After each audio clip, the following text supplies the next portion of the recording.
رہے سلامت سنی دعوت اسلام میرے خواجہ رہے سلامت سنی بالعالمین والصلاة والسلام علی سید الانبیاء والمرسلین وعلی آلہ واصحابہ اجمعین اما بعد فاعوذ باللہ من الشیطان الرجیم بسم اللہ الرحمن الرحیم اذا جاء نصر اللہ والفتح ورأيت الناس يدخلون في دين الله أفواجا فسبح بحمد ربك واستغفره إنه كان توابا صدق الله العلي العظيم وصدق رسوله النبي الكريم۔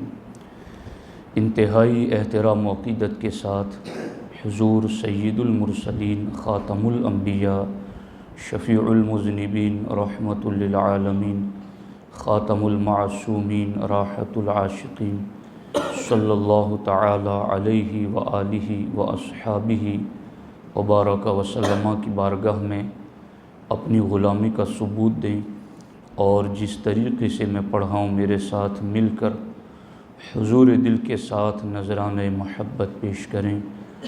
الصلاۃ والسلام علیک یا رسول اللہ، الصلاۃ والسلام علیک یا حبیب اللہ، الصلاۃ والسلام علیک یا نبی اللہ وعلی آلک واصحابک یا نور اللہ صلی اللہ تعالی علیہ وسلم۔ دوستان محترم، وہ قومیں زندہ رہتی ہیں جو اپنے اسلاف اور اپنے بزرگوں کی تاریخ سے واقف ہوتی ہیں، اور وہ قومیں اپنا ضمیر کھو بیٹھتی ہیں جن کا اسلاف سے کوئی رابطہ نہیں رہتا۔ مسلمانوں کی زندگی میں فتح مکہ کی تاریخ ایک اہم رول ادا کرتی ہیں۔ 20 رمضان المبارک ہجری سن 8 میں فتح مکہ کی عظیم نعمت اللہ نے اہل اسلام کو عطا فرمائی۔ اس کے یوں تو بہت تفصیلی باتیں ہیں، مگر صرف چند ضروری باتوں کی طرف میں آپ کی توجہ دلاؤں۔ ہمارے آقا علیہ الصلوۃ والسلام نے مکۃ المکرمہ میں نبوت کا اعلان فرمایا۔ اعلان نبوت کے بعد چونکہ وہاں کفر اور شرک کا ماحول تھا اور حق کی آواز اللہ کی توحید کی، نبوت اور رسالت کی آواز اللہ کے رسول علیہ السلام نے بلند فرمائی، تو چاروں طرف سے آپ کی مخالفت ہوئی، دشمنیاں ہوئی، آپ پر ظلم کیے گئے، آپ کے ماننے والوں پر زمین تنگ کی گئی، یہاں تک کہ اللہ تبارک و تعالی نے حکم دیا کہ آپ طیبہ کی طرف ہجرت فرما جائیں۔ ہمارے آقا علیہ الصلوۃ والسلام نے سارے ظلم برداشت کیے حق کی خاطر، یہاں تک کہ اللہ کے حکم سے آپ نے اپنے باپ دادا کی سرزمین مکۃ المکرمہ کو بھی چھوڑا۔ مگر جب سرکار ہجرت فرما کر مکے سے نکل رہے تھے تو احادیث میں لکھا گیا ہے کہ سرکار بار بار پلٹ کر خانہ کعبہ کو دیکھ رہے تھے، اور سرکار بار بار اپنی زبان سے یہ کہتے، اے کعبہ، روئے زمین پر تو مجھے سب سے زیادہ محبوب ہیں، اگر تیرے رہنے والے مجھ پر زمین تنگ نہ کرتے تو میں کبھی تجھے نہ چھوڑتا۔ یوں اللہ کے رسول علیہ السلام نے حسرت بھرے جملے کہہ کر مکۃ المکرمہ کو وداع کیا۔ ابھی سرکار مدینہ پہنچے بھی نہ تھے کہ بیچ میں قرآن کی آیت نازل ہوئی، ان الذی فرض علیک القرآن لرادوک الی معاد اے محبوب جس رب نے تم پر قرآن نازل کیا ہے ایک دن وہ رب ضرور تمہیں پلٹا کر پھر مکہ لائے گا۔ یعنی ابھی سرکار مکے سے نکلے ہیں اور فتح مکہ کی بشارت اسی وقت دی گئی ہیں، لیکن وہ میرے اور آپ کی طرح نتیجوں میں اتاولے تو نہیں تھے، وہ اللہ کی مرضی کے طلبگار رہتے اور ان کی نظر ہمیشہ سختی یا نرمی ہر حالت میں اللہ کی رضا پر رہتی۔ اللہ کے رسول علیہ الصلاۃ والسلام اپنے صحابہ کو حکم دیتے ہیں، خود بھی مدینہ کی طرف ہجرت کرتے ہیں۔ اب ادھر جب مدینہ طیبہ کی طرف ہجرت کرتے ہیں تو صحابہ کرام میں سے ہر ایک کے دل میں یہ تمنا تھی، حضور کب ہم پلٹ کر مکہ جائیں گے، کب ہم کعبے کو دیکھیں گے، کب ہم طواف کریں گے، کب ہم زمزم پئیں گے۔ صحابہ کرام بار بار حضور کی بارگاہ میں یہ درخواست پیش کرتے تھے اور اپنی تمنا اور آرزو کا اظہار کرتے تھے۔ ہمارے آقا علیہ الصلاۃ والسلام نے ایک مرتبہ انہیں فرمایا کہ اللہ تعالیٰ نے مجھے خواب دکھایا ہے، قرآن مجید میں ہے لَقَدْ صَدَقَ اللَّهُ رَسُولَهُ الرُّؤْيَا بِالْحَقِّ لَتَدْخُلُنَّ الْمَسْجِدَ الْحَرَامَ إِنْ شَاءَ اللَّهُ آمِنِينَ مُحَلِّقِينَ رُؤُوسَكُمْ وَمُقَصِّرِينَ۔ اللہ تعالیٰ نے آیت نازل فرمائی کہ محبوب ہم نے آپ کو جو خواب دکھایا ہے وہ سچا کر دکھائیں گے۔ وہ خواب یہ دکھایا تھا کہ لَتَدْخُلُنَّ الْمَسْجِدَ الْحَرَامَ إِنْ شَاءَ اللَّهُ آمِنِينَ، اللہ نے چاہا تو تم امن و امان کے ساتھ مسجد حرام میں داخل ہو جاؤ گے۔ جب یہ آیت نازل ہوئی تو حضور علیہ السلام نے ہجری سن 6 میں، یعنی صحابہ اور حضور کو مکہ چھوڑے ہوئے 6 سال گزر گئے، تڑپ تھی ہر ایک میں کعبہ دیکھنے کی۔ سرکار نے فرمایا تیاری کرو، ہم حرم جائیں گے، اللہ کا گھر دیکھیں گے۔ 1400 صحابہ کرام ہجری سن 6 میں حضور کے ساتھ تیار ہو گئے۔ کڑی سے کڑی سمجھتے چلنا آپ، میں بالکل ربط کے ساتھ آپ کو آگے سے لے کے چل رہا ہوں تاکہ پوری بات اور نتیجہ آپ کی سمجھ میں آ سکے۔ حضور علیہ السلام 1400 صحابہ کرام کو لے کر عمرہ کی نیت سے نکلے۔ حدیبیہ کے مقام پر پہنچے کہ مکہ کے کافروں کو پتہ چلا کہ یہ حملہ کرنے آ رہے ہیں۔ انہوں نے اپنے سفیر بھیجے کہ جاؤ جا کر کے ڈائیلاگ کرو، بات کرو، کس لیے آ رہے ہیں۔ حضور کی بارگاہ میں مغیرہ حضرت ثقفی ایک صحابی ہیں، وہ ان کی طرف سے نمائندے بن کر کے آئے بات کرنے کے لیے۔ تو انہوں نے آ کر کے حضور علیہ الصلاۃ والسلام سے پوری بات کی، جا کر کے مکے کے کافروں کو کہا کہ وہ عمرہ کی نیت سے آئے ہیں، جنگ کا ان کا ارادہ نہیں ہے، ان کے پاس کوئی ہتھیار بھی نہیں ہے، اور ان کے لیے جو قربانی کے اونٹ ہیں وہ بھی ساتھ لے کر آئے ہیں۔ تو مکے کے کافروں نے کہا کہ نہیں، ہم اس وقت ایک صلح نامہ لکھیں اور آپ اس سال نہ آئیں، آئندہ سال عمرہ کے لیے آئیں، اور ہم آپ کے لیے پورا حرم خالی کر دیں گے 3 دن کے لیے، آپ جیسے چاہیں طواف کریں، اپنے ارکان ادا کریں، مگر اس وقت آپ یہاں سے واپس پلٹ جائیں۔ تو اس وقت صحابہ کرام میں کئی صحابہ ایسے تھے کہ جن کو یہ بات سخت ناگوار گزری کہ ہم واپس کیوں پلٹ کے جائیں۔ باضابطہ اللہ کے رسول صلی اللہ علیہ وسلم نے جب اس معاہدے کو پسند فرمایا کہ ٹھیک ہے ہم اس سال واپس پلٹ جائیں گے، آئندہ سال آئیں گے، چونکہ اللہ کے رسول علیہ السلام کوئی خون خرابہ نہیں چاہتے تھے، تو سرکار نے فرمایا کہ ہم واپس پلٹ جائیں گے۔ تو حضرت عمر فاروق اعظم رضی اللہ تعالیٰ عنہ حضور کی خدمت میں آئے اور حضور سے کہا حضور کیا ہم حق پر نہیں ہیں؟ حضور نے کہا کیوں نہیں؟ کیا ہمارا رب سچا رب نہیں ہے؟ کیوں نہیں؟ کیا آپ اللہ کے سچے رسول نہیں ہیں؟ کیوں نہیں؟ حضور نے کہا کہ پھر ہم اس طرح سے صلح کیوں کریں ان کے سامنے، ہم جانے دینے کے لیے تیار ہیں۔ تو حضور نے فرمایا عمر میں اللہ کا رسول ہوں۔ حضرت عمر نے کہا حضور کیا آپ نے نہیں کہا تھا کہ ہم حرم میں جائیں گے، تو ہم کیوں رک جائیں؟ حضرت عمر نے سے حضور نے کہا کہ میں نے کہا تھا حرم جائیں گے، لیکن یہ کہا تھا کہ اس سال جائیں گے۔ اللہ نے مجھے دکھایا خواب میں کہ ہم حرم میں جا رہے ہیں، مگر یہ تو میں نے نہیں کہا تھا کہ اسی سال جائیں گے۔ حضرت عمر یہ بات حضور سے کر کے پھر صدیق اکبر کے پاس گئے۔ دیکھو صدیق اکبر حضور کے پہلے جانشین ہیں، اور امت میں سب سے افضل ترین شخصیت حضرت صدیق اکبر کی۔ عمر سیدھے حضور سے بات کر کے صدیق اکبر کے پاس گئے، اور ساری وہ بات جو حضور سے کی تھی وہ صدیق سے بھی کی۔ صدیق نے وہی جملے اپنی زبان سے ادا کیے جو حضور نے ادا کیے تھے۔ ہم اتنی دب کر کے صدیق صلح کیوں کریں؟ کیا ہم حق پر نہیں ہیں؟ کیا ہمارے نبی حق پر نہیں ہیں؟ کیا ہمارا رب سچا نہیں ہے؟ ہم کیوں اتنی دب کر صلح کریں؟ تو حضرت صدیق اکبر نے کہا عمر یہ اللہ کے رسول کا فیصلہ ہے، وہ اللہ کے رسول نے کہا ہے۔ کہا پھر جانے کے لیے کہا نہیں تھا کہ ہم حرم میں داخل ہو رہے ہیں؟ کہا حضور نے یہ کہا تھا کہ اس سال جائیں گے۔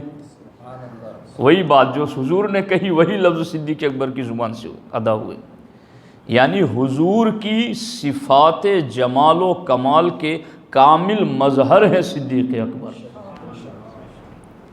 ایسا ان کا حضور کی طبیعت میں ڈھل چکی تھی۔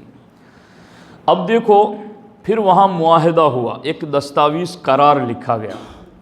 اس قرار میں یہ بات لکھی گئی کہ 10 سال تک قریش اور مسلمان کوئی جنگ نہیں لڑیں گے۔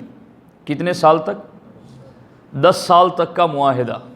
جی ہمارے یہاں بھی ملک میں کئی سربراہان نے یہ باتیں کی تھی کہ 10 سال تک کوئی آپس میں اختلاف نہ ہو اور ملک کو آگے بڑھانے کی بات کی جائے۔ خیر آپ لوگوں کو پتہ ہو نہ ہو، مجھے پتہ ہے اس بات کا۔ تو یہ معاہدہ صلح حدیبیہ میں ہوا کہ 10 سال تک کوئی کسی سے جنگ نہیں کرے گا، لکھ لیا گیا۔ دوسری بات یہ طے ہوئی کہ عرب کے جتنے قبیلے ہیں جو قریش کے سپورٹ میں جانا چاہتے ہیں وہ چلے جائیں، اور جو اللہ کے رسول علیہ السلام کے سپورٹ میں آنا چاہتے ہیں وہ ان کے ساتھ ہو جائیں۔ تو بنو بکر نام کا جو قبیلہ قریش کے ساتھ سپورٹ میں آ گیا، اور بنو خزاعہ کا جو قبیلہ تھا وہ اللہ کے رسول علیہ السلام کی حلیف اور ساتھ میں آ گیا۔ اور اس سپورٹ کا مطلب یہ تھا کہ اب یہ دونوں خاندان جنگ کے معاملے میں ایک ہو گئے۔ اب ان دونوں میں سے کسی پر کوئی تیسرا حملہ کرے گا تو دونوں ساتھ میں مل کے جواب دیں گے۔ ان دونوں کو لڑنا ہوگا کسی سے تو دونوں ساتھ میں مل کے لڑیں گے۔ تو بنو بکر قریش کے ساتھی بن گئے، بنو خزاعہ اللہ کے رسول علیہ السلام کے ساتھی بن گئے، اور 10 سال کے لیے معاہدہ ہو گیا کہ اب کوئی جنگ لڑی نہیں جائے گی۔ لیکن مسلمان واپس پلٹ گئے مدینے میں جنگ موتا لڑی گئی، جس میں اسلام کے 3 جرنیل شہید ہوئے اور مسلمان بڑی تعداد میں شہید ہوئے۔ اور اس وقت حضرت خالد بن ولید رضی اللہ تعالیٰ عنہ نے مشکل سے مسلم فوج کو بچا کر واپس لے آئے۔ اس میں مسلمانوں کا بڑا نقصان ہوا، تو مکہ کے جو قریش کافر تھے انہوں نے سوچا کہ مسلمانوں کی عسکری طاقت یعنی فوجی طاقت کی کمر ٹوٹ گئی ہے موتا میں۔ 3 جرنیل شہید ہو گئے، بڑی تعداد میں ان کے ساتھی شہید ہو گئے، فوجی شہید ہو گئے، تو اب یہ ہم پر حملہ کرنے کی طاقت نہیں رکھتے۔ تو انہوں نے اس کا فائدہ اٹھاتے ہوئے بنو بکر اور قریش دونوں نے مل کر حضور کے ساتھ جو قبیلہ تھا بنو خزاعہ اس پر راتوں رات حملہ کر دیا۔ بنو خزاعہ اس دستاویز کے بعد مطمئن ہو گئے تھے کہ اب بنو بکر اور قریش سے ہماری جنگ نہیں ہوگی، چونکہ 10 سال کا معاہدہ ہو گیا ہے اور یہ لڑیں گے نہیں۔ مگر یہ جو لڑنے والے تھے انہیں موتا کی جنگ کی خبر پڑی کہ مسلمان تو 3 جرنیل شہید کر چکے اتنی بڑی تعداد میں، تو انہوں نے پلان کیا کہ رات کو وطیر نامی کنویں پر بنو بکر اور قریش کے جوان حاضر ہوں، وہاں فیصلہ ہوگا کہ بنو خزاعہ پر حملہ کیسے کیا جائے۔ پھر وہاں طے ہوا کہ اب یہاں سے ہم حملہ کریں گے۔ بنو خزاعہ رات کو سوئے ہوئے تھے، انہیں کوئی فکر نہیں تھی کہ لڑائی ہوگی، جنگ ہوگی۔ پہلے تو وہ اپنے پہرادار بھی رکھتے تھے، مگر اب تو دستاویز لکھی جا چکی تھی، وہ مطمئن تھے، سوئے ہوئے تھے۔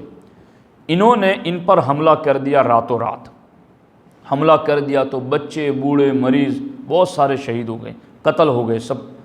اب وہ سب جو بچے وہ بھاگ بھاگ کر حرم میں مکے میں داخل ہو گئے، اس نیت سے کہ حرم میں تو کم از کم قتل و غارت گیری نہیں ہوگی، مگر وہاں بھی انہوں نے قتل و غارت گیری کی۔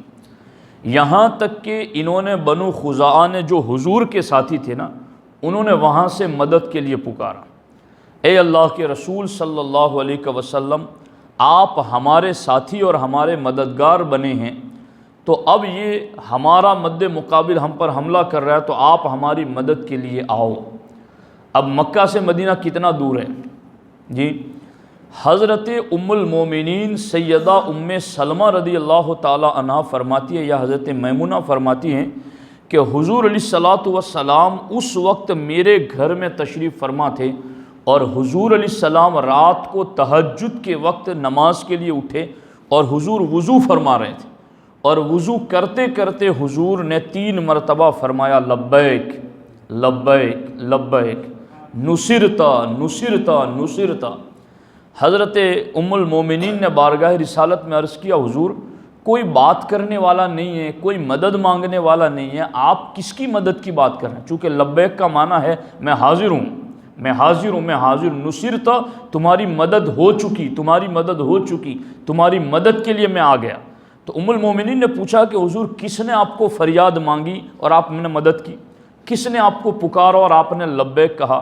حضور نے اس وقت مدینے میں اپنے گھر میں ام المومنین سے ارشاد فرمایا کہ ہمارا حلیف اور ہمارا ساتھی بنو خزاعہ، ان پر قریش اور بنو بکر نے حملہ کر دیا ہے، وہ قتل کیے گئے ہیں، وہ مدد کے لیے مجھے پکار رہے ہیں اور میں ان کی مدد کے لیے پہنچ گیا۔ اب ان لوگوں کا میں کیا کروں جن لوگوں کی کتابوں میں یہ لکھا ہے کہ نبی کو دیوار کے پیچھے کی خبر نہیں۔ اب ان لوگوں کا ہم کیا کریں جنہوں نے اپنی کتابوں میں لکھا کہ شیطان کا علم نبی سے زیادہ ہے۔ اب کچھ بولے بھالے لوگ کہتے ہیں باتیں پرانی ہو گئی، بھول جانی چاہیے، تو پھر قرآن کو بھی بھلا دیں ہم، دین کو بھی بھلا دیں ہم؟ کیا 1400 سالہ ہمارے اسلاف کی تاریخ کو ہم فراموش کر دیں؟ آخر اس قدر زیادہ رواداری کی ہماری قوم کو پڑی ہے، تو کیوں نہیں ان کو ان گندی باتوں سے توبہ کرا لیتے؟ ہمیں تو کوئی دشمنی کا شوق نہیں چڑھا ہوا، مگر یہ ہے ہماری تاریخ اور یہ ہے فتح مکہ کا ایک راز۔ سرکار نے مدینے میں بیٹھ کر کے کہا کہ میں تمہاری مدد کے لیے پہنچ گیا اور میں حاضر ہوں، دور و نزدیک کے سننے والے وہ کان لالے کرامت پہ لاکھوں سلام، ہم یہاں سے پکارے وہاں وہ سنیں، مصطفیٰ کی سماعت پہ لاکھوں سلام۔ یہ ہمارا عقیدہ ہے۔ اب یہ ہے فرق جس کو آپ محسوس کر سکتے ہیں۔ اب یہاں سرکار دو عالم صلی اللہ علیہ وسلم نے صبح کو بنو خزاعہ کا ایک سوار اپنے 40 بندوں کو لے کر مدینہ آیا اور حضور کی بارگاہ میں ساری داستان غم سنائی کہ ہم پر کیسے حملہ ہوا، ہمارے کتنے بندے مارے گئے، آپ ہمارے ساتھی ہماری مدد کے لیے آئیے۔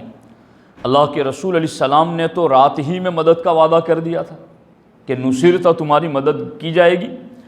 اب اللہ کے رسول علیہ السلام نے ایک شخص کو مکہ بھیجا اور سرکار دو عالم صلی اللہ علیہ وسلم نے وہاں بھیج کر قریش کے سامنے 3 باتیں رکھی۔ دیکھو، اسلام نے مار پیٹ جنگ و جدال میں پہل نہیں کی ہے۔ سرکار نے مکے کے لوگوں نے حضور کے ساتھیوں پر حملہ کیا، قتل کیے، پھر بھی سرکار نے ان کے سامنے 3 آپشن رکھے۔ جاؤ جا کر کے کفار قریش سے کہہ دینا کہ یا تو تم نے جتنے بھی ہمارے ساتھیوں کو قتل کیا ہے ان کا خون بہا ادا کرو، یعنی ان کے قتل کرنے کا جو جرمانہ ہے وہ ان کے گھر والوں کو رقم دو اس کی، یا دوسری شرط یہ ہے کہ تم ان کے ساتھ اپنے دوست ہونے کا معاہدہ توڑ دو کہ تم بنو بکر کا تمہارے ساتھ کوئی رشتہ نہیں۔ قریش اور بنو بکر دونوں ایک ہو گئے تھے نا، یا تو یہ کرو کہ تم بنو بکر سے قریش تم الگ ہو جاؤ، یا خون بہا ادا کرواؤ، یا پھر ان سے الگ ہونے کا اعلان کر دو۔ اور اگر یہ دونوں منظور نہیں ہے تو پھر اس بات کا اعلان کر دو کہ حدیبیہ والا معاہدہ ختم ہو گیا۔ بات میں سمجھا پا رہا ہوں آپ لوگوں کو؟ 3 باتوں میں سے کوئی ایک بات مانو، یا تو جن لوگوں کو قتل کیا ہے ان کا خون بہا ادا کرو، یا تم نے جن کا سپورٹ لیا ہے ان سے علیحدگی کا اعلان کرو، اور یہ دونوں منظور نہیں تو پھر تیسرا منظور کر لو کہ حدیبیہ کا جو ایگریمنٹ تیار ہوا تھا، رجسٹرڈ اور معاہدہ ہوا تھا، اس کے ختم ہونے کا اعلان کر دو۔ تو ایک شخص نے جلد بازی میں، چونکہ انہیں غرور تھا اپنی طاقت کا، انہیں گھمنڈ تھا اپنی قوت اور اپنی فوج پر، تو انہوں نے فوراً کہہ دیا کہ ہمیں معاہدہ ختم ہے، ہمیں کوئی مسلمانوں کے ساتھ 10 سال تک جنگ نہ لڑنے کا معاہدہ ہم نے توڑ دیا، جاؤ جنگ کرنی ہے تو تیار ہو جاؤ۔ 10 سال کا جو معاہدہ ہوا تھا نا حدیبیہ میں اس لیے وہاں سے لے کر چلا تھا آپ کو یہ سمجھانے کے لیے، کہا ہم کو وہ معاہدہ منظور نہیں ہے، معاہدہ توڑ دیا، بات ختم ہو گئی، تمہیں لڑنا ہو تو آ جائیے۔ اب جب یہ بات حضور علیہ الصلوۃ والسلام کی خدمت میں پہنچی کہ معاہدہ انہوں نے توڑ دیا، تو سرکار نے فرمایا چلو میرے صحابہ، اب مکے میں داخلے کا وقت آ گیا ہے، تیار ہو جاؤ۔ 2 سال پہلے، یعنی اس کو یوں سمجھے کہ ہجری سن 2 میں 313 تھے صرف بدر میں، ہجری سن 2 میں 313 تھے، یعنی ابھی حضور مکے سے مدینہ آئے اور مدینے میں 2 سال ہوئے تھے حضور، اور 2 سال میں پہلی جنگ لڑی گئی تھی تب 313 تھی، اور اس کے 4 سال کے بعد یعنی ہجری سن 6 میں حدیبیہ میں حضور آئے تھے، جو ایگریمنٹ کر کے واپس گئے تھے، اس وقت 1450 تھے، اور اس کے 2 سال بعد ہجری سن 8 میں حضور آئے، تو ایک روایت کے مطابق 10,000 اور دوسری روایت کے مطابق حضور کے ساتھ 12,000 صحابہ موجود تھے۔ یہی وہ منظر تھا جس کے بارے میں اللہ نے فرمایا اذا جاء نصر اللہ والفتح، محبوب اللہ کی مدد آ گئی اور فتح کے دروازے ہم نے کھول دیے، یدخلون فی دین اللہ افواجا، اب محبوب دیکھو تو صحیح لوگ کیسے فوج در فوج اسلام میں داخل ہو رہے ہیں۔ یہ تھا وہ منظر جس کی اس آیت میں بیان کیا گیا۔ اب جب ایگریمنٹ ختم کرنے کا انہوں نے خود ہی اعلان کر دیا، حضور اپنے صحابہ کو لے کر کے چل پڑے۔ اب سرکار دو عالم صلی اللہ علیہ وسلم مر الزہران پر پہنچے۔ دیکھو حضور کی تدبیریں دیکھو، اور ہمیں بہت کچھ سیکھنے کو ملتا ہے۔ میں رات دن اللہ کی توفیق سے ان کتابوں میں غوطے لگاتا رہتا ہوں اور پڑھتا رہتا ہوں، ان کے اسرار اور رموز پر باخبر ہونے کی کوشش کرتا ہوں کہ سرکار نے کیسی تدبیریں کہاں کیسے اختیار فرمائیں۔ سرکار جب اس 12,000 کے قافلے کو لے کر پہنچے تو مکے سے پہلے ایک جگہ ہے جس کو مر الزہران کہتے ہیں۔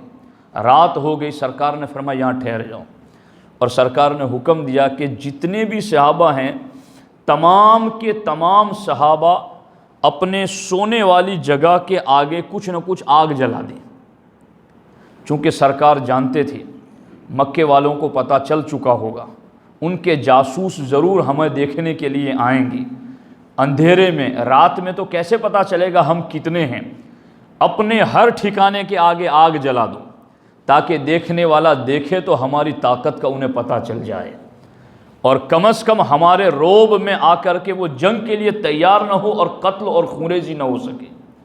واقعی میں ہوا وہی، 12,000 صحابہ ہر ایک نے اپنے آگے آگے آگ جلائی، کئی میلوں تک کئی کلومیٹر تک پھیلے ہوئے صحابہ، اور ہر ایک کے ٹھہراؤ اور مکان کے آگے کچھ نہ کچھ آگ جل رہی۔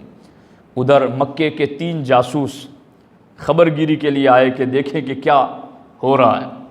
پہاڑ کے اوپر چڑھ کر کے انہوں نے دیکھا تو کئی میل تک جلتی ہوئی آگ نظر آئی، ان کے دلوں میں رعب طاری ہو گیا، دل دہل گئے ان کی، اتنی بڑی تعداد میں مسلمان یہ کہاں سے آ گئے؟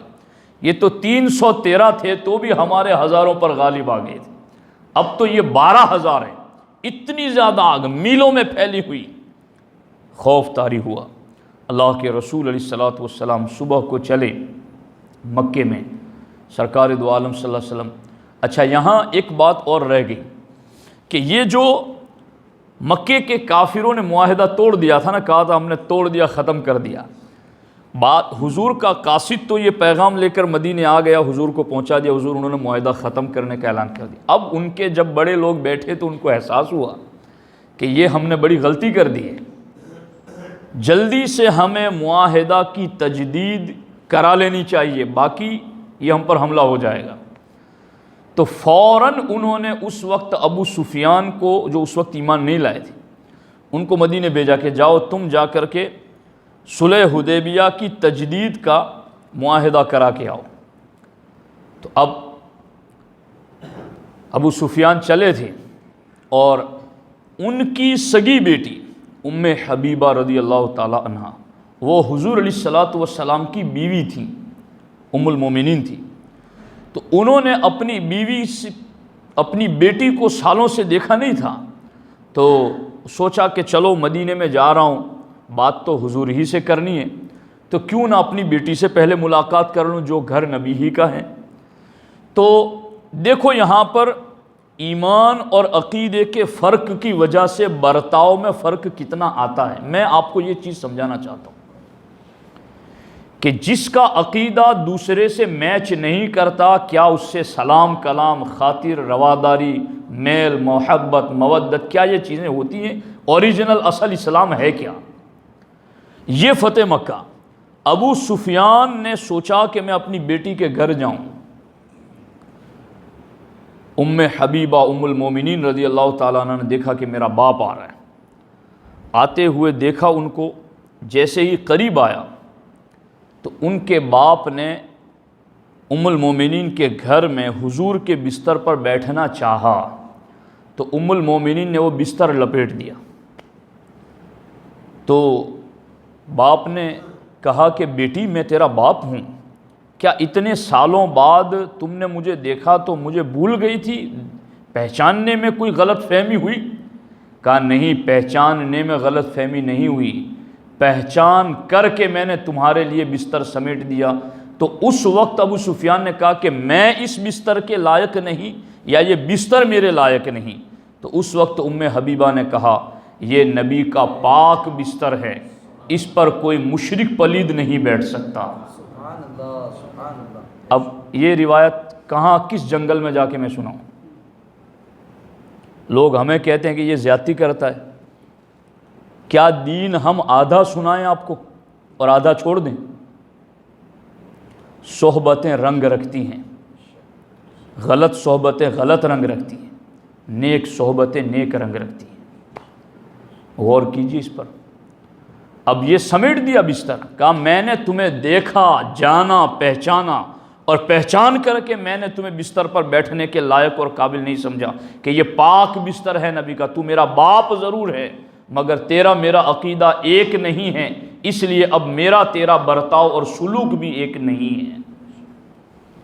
یہ فتح مکہ ہے۔ پھر انہوں نے جا کر حضور کی بارگاہ میں ساری باتیں کی، ہم صلح کی تجدید کرنا چاہتے ہیں، معاہدے کی تجدید کرنا چاہتے ہیں۔ سرکار نے ساری باتیں ان کے سامنے کی اور پھر چل پڑے سرکار فتح مکہ کی طرف۔ اور اللہ کے رسول علیہ الصلوۃ والسلام جب حرم میں داخل ہوئے تو سرکار دو عالم، دنیا میں کوئی فاتح نکلتا ہے، فتح کرتا ہے، ہاتھ بلند ہوتے ہیں، جھنڈے اوپر ہوتے ہیں، سر بلند ہوتا ہے اور شان سے جاتا ہے۔ سرکار مکے میں داخل ہوئے تو اس شان سے کہ آپ کی پیشانی اونٹ کی کوہان پر جھکی ہوئی تھی، اور عاجزی انکساری کا سراپا اظہار، اور سرکار یوں عجز و نیاز کا اظہار کرتے ہوئے مکے میں داخل ہوئے۔ اور اللہ کے رسول علیہ الصلوۃ والسلام نے معافی کا عام اعلان کر دیا کہ جو بیت اللہ میں آ جائے اس کے لیے بھی امان ہے، جو فلاں جگہ چلا جائے اس کے لیے بھی امان، جو ہتھیار ڈال دے اس کے لیے بھی امان ہے، جو اپنے گھر کا دروازہ بند کر لے اس کے لیے بھی امان ہے۔ حضرت عباس نے کہا حضور ابو سفیان کچھ ناموری چاہتے ہیں، تو حضور آپ ان کے لیے بھی کچھ اعلان کر دیں۔ سرکار نے فرمایا جو ابو سفیان کے گھر میں داخل ہو گیا اسے بھی امان ہے۔ تو ابو سفیان چلا چلا کر لوگوں کو کہنے لگے میرے گھر میں آ جاؤ، میرا گھر دارالامان ہے، کوئی نہیں مارے گا تمہیں، میرے گھر میں آ جاؤ۔ یوں اللہ کے رسول علیہ السلام نے ان کا دل بھی خوش کر دیا اور یوں ان کے لیے اسلام کی راہ کو روشن فرما دیا۔ اب یدخلون فی دین اللہ افواجا، فوج در فوج لوگ اسلام میں آ رہے ہیں، فوج در فوج لوگ اسلام میں آ رہے ہیں۔ سرکار ایک ٹیلے پر بیٹھے ہیں، لوگ بڑی بڑی تعداد میں آتے ہیں، کلمہ پڑھتے ہیں، اسلام میں داخل ہو جاتے ہیں۔ اب وہ مجرمین پھر لائے گئے جنہوں نے بڑے ظلم کیے تھے مکے میں، حضور کے صحابہ پر، حضرت بلال پر، حضرت خبیب پر، جن صحابہ کی 2 ٹانگیں ہاتھیوں کے ساتھ باندھ کر جنہوں نے مخالف سمت میں دوڑا کے شہید کیا تھا، جن صحابہ کو کھجور کے درخت پر لٹکا کر تیروں کا نشانہ لگا کر جنہیں شہید کیا تھا، جنہیں تپتی ہوئی ریت پر کھینچا گیا تھا، جن کی راہوں میں کانٹے بچھائے گئے تھے، اور کیا کچھ ظلم نہیں کیا تھا، سب کچھ جنہوں نے کیا تھا وہ سارے سامنے لائے گئے۔ ان کو پتہ تھا کہ ہماری تو بوٹیاں کر دی جائے گی، ہمیں قتل کر دیا جائے گا۔ حضور نے اس وقت فرمایا بتاؤ تم مجھ سے کیسے سلوک کی امید رکھتے ہو؟ تو ان سب نے کہا انت اخ کریم و ابن اخ کریم، کہ آپ تو بڑے نوازنے والے بھائی ہیں اور بڑے نوازنے والے کے بیٹے ہیں۔ تو سرکار نے فرمایا لا تثریب علیکم الیوم اذهبوا فانتم الطلقاء، آج میں تمہیں کوئی ڈانٹ ڈپٹ بھی نہیں کروں گا، کوئی زجر و توبیخ بھی نہیں کروں گا، جاؤ میں نے اللہ کی رضا کے لیے تم سب کو آزاد کر دیا۔ یہ ہمارے آقا علیہ الصلوۃ والسلام کا کردار ہے۔ اب اگر حضور وہاں پر بدلہ لیتے نا اور بدلے میں ان کو قتل کرا دیتے تو ان کی نسلوں میں دشمنی باقی رہتی، مگر حضور نے وہ حکمت اپنائی کہ سرکار دو عالم صلی اللہ علیہ وسلم نے انہیں معاف کیا وہ خود کلمہ پڑھ کے مسلمان ہو گئے، دشمنی کی جڑیں کاٹ دی حضور نے۔ فَأَصْبَحْتُمْ بِنِعْمَتِهِ إِخْوَانًا، اللہ فرماتا ہے یہ میرے محبوب کی جلوہ گری کی نعمت ہے کہ اس نعمت نے تم سب کو بھائی بھائی بنا دیا ہے۔ دوستان محترم، یوں اس طریقے سے مکہ فتح ہوا اور اللہ کے رسول علیہ الصلوۃ والسلام نے حکم دیا کہ خانہ کعبہ کو بتوں کی آلائشوں سے پاک کیا جائے۔ سارے بت نکال دیے گئے، سرکار اندر تشریف لے گئے، ہر کونے میں سرکار نے اللہ کی تکبیر بلند کی، اللہ اکبر کے نعرے لگائے، اور سرکار دو عالم صلی اللہ علیہ وسلم باہر تشریف لائے۔ یہاں میں وہ بات بھی آپ کو بتانا چاہتا ہوں کہ ایک وقت وہ تھا کہ اللہ کے رسول علیہ السلام جب ہجرت نہیں کیے تھے، سرکار ابھی مکے میں ہی تھے، مدینہ نہیں گئے تھے۔ اس وقت سرکار ایک دن صبح حرم میں آئے تو عثمان بن طلحہ کے پاس کعبے کی چابی رہتی تھی۔ سرکار نے فرمایا عثمان یہ دروازہ کھولو، میں اندر جا کے اپنے رب کی عبادت کرنا چاہتا ہوں۔ کہا یہ چابی تمہارے لیے تھوڑی ہے، یہ نہیں کھلے گا دروازہ تمہارے لیے۔ سرکار کے لیے دروازہ نہ کھولا۔ سرکار نے فرمایا عثمان وہ وقت کیسا ہوگا جب یہ چابی میرے ہاتھ میں ہوگی اور میں جسے چاہے اسے دوں گا، اور اس وقت میں تجھی کو دوں گا اور کوئی تجھ سے چھینے گا تو وہ ظالم ہوگا۔ تو اس وقت عثمان بن طلحہ نے کہا تھا کیا اس وقت تو قریش بزدل ہو چکے ہوں گے کہ یہ چابی تمہارے ہاتھ میں آ جائے گی؟ جو آج تمہیں یہاں آنے نہیں دیتے، چابی تمہارے ہاتھ میں، تو کیا قریش اس وقت ذلیل بزدل بے عزت ہو جائیں گے؟ سرکار نے فرمایا نہیں، اس وقت قریش پوری دنیا میں سب سے زیادہ باعزت ہو جائیں گے۔ قریش اس وقت سب سے زیادہ باعزت ہو جائیں گے۔ اب جب سرکار کعبے میں گئے نا اور باہر نکلے تو سرکار نے اپنے ہاتھ میں چابی تھامی اور کہا کہاں ہے عثمان بن ابی طلحہ، بلاؤ انہیں بلایا گیا۔ غالباً انہوں نے اس وقت کلمہ نہیں پڑھا تھا، مگر سرکار دو عالم صلی اللہ علیہ وسلم نے انہیں وہ چابی عطا کی اور کہا عثمان یہ میں نے کہا تھا کہ چابی تمہیں دوں گا اور کوئی تم سے میرا امتی چھینے گا نہیں، جو چھینے گا وہ ظالم ہوگا۔ سرکار نے فرمایا عثمان یہ چابی میں تمہیں دیتا ہوں۔ عثمان یہ چابی لے کر گھر کی طرف جا رہے، قدم بوجھل ہے۔ یہ کیا کرم والے نبی ہے، یہ کیسے سخی، کیسے بندہ نواز ہیں۔ گھر پہنچنے سے پہلے انہوں نے کلمہ پڑھ لیا، اور تاریخ کی کتابوں میں لکھا ہے کہ آج بھی کعبے کی ایک چابی عثمان بن ابی طلحہ کی اولاد کے پاس رہتی ہے۔ دوستان محترم، یہ ہیں فتح مکہ۔ تو ہجرت تو کرنی پڑتی ہیں، مگر ہجرت کے بعد فتح مکہ بھی ضرور ہے۔ امت کے اندر اس میں بہت ساری نصیحت، اللہ کی رضا کے لیے، اللہ کے دین کے لیے تمہیں کچھ چھوڑنا پڑے تو چھوڑ دو، اور تمہارے دلوں میں اخلاص اور نیتوں میں پختگی ہوگی تو ایک دن ضرور آئے گا کہ اللہ تعالیٰ تمہیں غالب فرمائے گا۔ تو فتح مکہ کی یہ تاریخ ہمیں پڑھنی چاہیے، اس سے نصیحت اور عبرت حاصل کرنی چاہیے، اور اس میں جو بھی عقائد کے گوشے ہیں ان عقائد کے گوشوں کو اور عقائد کے جتنے بھی معاملات ہیں ان کو بھی پڑھنا چاہیے۔ یہ جتنی بھی یہ مہاجر اور انصار، مہاجر کس کو کہتے ہیں؟ جو مکہ چھوڑ کے مدینہ آئے تھے، ہجرت جنہوں نے کی تھی، مہاجر۔ اب یہ مہاجر تلواریں تانے ہوئے بدر میں، احد میں، فتح مکہ میں جن کے سامنے کھڑے تھے وہ کون تھے؟ وہ کوئی یہودی تھوڑی تھے، وہ کوئی نصرانی مجوسی بت پرست لوگ تھوڑی تھے، وہ کون کے لوگ تھے؟ وہ ان کے ہی اپنے قبیلے کے لوگ تھے۔ سمجھ آ رہی ہے کہ نہیں آ رہی؟ ان کا خون ایک تھا، ان کا نسب ایک تھا، ان کی برادری ایک تھی، ان کا علاقہ ایک تھا، ان کی زبان ایک تھی، مگر کیا چیز تھی کہ دونوں ایک دوسرے کے سامنے مد مقابل تھے؟ سب کچھ ایک تھا مگر عقیدہ ایک نہیں تھا۔ دہگام کے خوش عقیدہ سنی مسلمانوں کو یہ بات سمجھاتے سمجھاتے اب میری بھی داڑھی سفید ہونے لگی ہے۔ اب میں، ہو سکتا ہے تمہارے نزدیک بچہ تھا، مگر اب میری بھی 40 سال کے قریب عمر پہنچنے والی ہے۔ ان باتوں کو سمجھو، ہمیں ایک دن قبر میں بھی جانا ہے، اور وہاں بھی اگر کوئی بدعقیدہ ساتھ میں آ گیا تو خدا کی قسم یہ اللہ کا گھر ہے، میں حالت روزہ میں ہوں۔ آج تمہیں بتا رہا ہوں یہ باتیں کہ جس طرح ہمارے باپ دادا، ہم نے اپنے والد صاحب کی زبانی سنا ہے کہ پڑوس میں کوئی برا پڑوسی نہیں آنا چاہیے، پیسے نہ ہو تو قرضہ لے کر خرید لو مگر کسی برے کو پڑوس میں نہ آنے دو، وہ زندگی بھر اولاد کو ستائے گا، تکلیف دے گا، اور کب تک تم لڑتے رہو گے۔ یہ باتیں ہم میں سے ہر ایک جانتا ہے۔ تو کیا یہ یہیں کے لیے ہیں؟ یہاں تو کچھ بھی آگے پیچھے دیکھ کر کے ہٹا دو گے، سمجھا دو گے، کسی کو اچھی جگہ دے کر کے ٹرانسفر کرا دو گے۔ قبر میں کون ٹرانسفر کرانے آئے گا؟ وہاں کے معاملات بہت سخت ہیں، تمہیں وہ خبر نہیں ہے جو ہمیں خبر ہے۔ کل کسی کو یہ بات نہ رہے کہ ہمیں کسی نے بتایا نہیں تھا۔